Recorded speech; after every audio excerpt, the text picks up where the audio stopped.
Welcome to the Learning Pines YouTube. We hope this video helps. You need 200 g of dry biscuits and a bowl. Once you have them, start crushing immediately.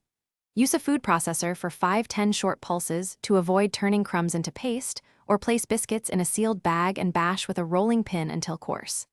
Add 1-2 tablespoons melted butter to bind. This gives structure and browning. Make sure to weigh or measure roughly so texture is predictable. Too much butter makes soggy crumbs, too little leaves them loose. Once crumb consistency is even, check texture by pinching a teaspoon. It should hold together when pressed. If it's too chunky, pulse a few more times. If too fine, fold in some reserved larger bits for bite. Now balance flavor. Add sugar or a pinch of salt depending on use, and consider vanilla or cocoa for dessert so crumbs complement fillings.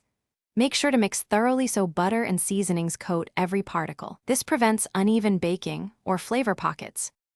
You're ready to use the crumbs.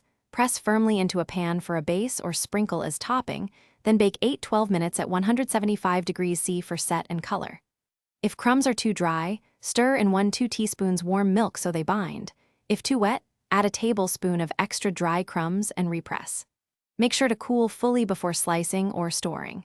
If something goes wrong, adjust moisture first. That fixes most texture issues quickly. Thanks for watching. Consider subscribing if we helped you.